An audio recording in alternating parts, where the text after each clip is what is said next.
ఆకాశరాజు కబురు విన్న సుఖముని వెంటనే రాజు వద్దకు వచ్చాను. అప్పుడు ఆకాశరాజు పద్మావతి శ్రీనివాసుల కళ్యాణానికి మంచి శుభలగ్నం నిర్ణయించమని చెప్పగా సుఖముని వెంటనే బృహస్పతిని ఆవసించి వైశాఖ శుద్ధ దశమి శుక్రవారము శ్రీనివాసునికి వివాహానికి లగ్నము నిర్ణయించింది.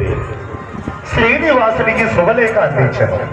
ఆశ్రమానికి వచ్చిన సుఖముని మరియు ఇతర మునులందరికీ వకుళమాత సకల మర్యాదలు చేసి అప్పుడు వకుళమాత ఆకాశరాజుకు సమ్మతి పత్రం రాసి లగ్నం వేడుక వస్తానని చెప్పి మునివర్యులను సాగనంపారు.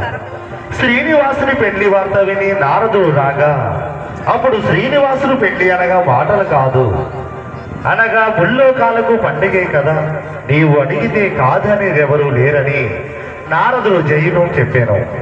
ఇప్పుడు కళ్యాణకర్తలైన ఇరువురు కూడా స్వామి వారి లగ్న పత్రిక అందరి దగ్గర తీసుకొస్తారు.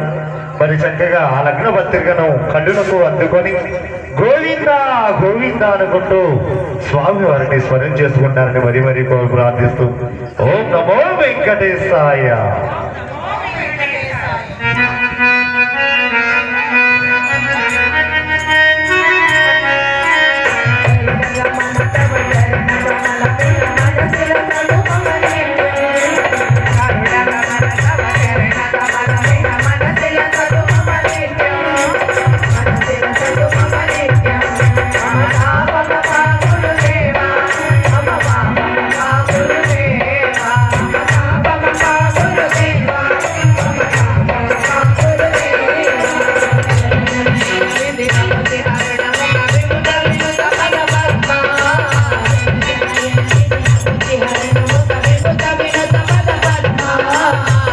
También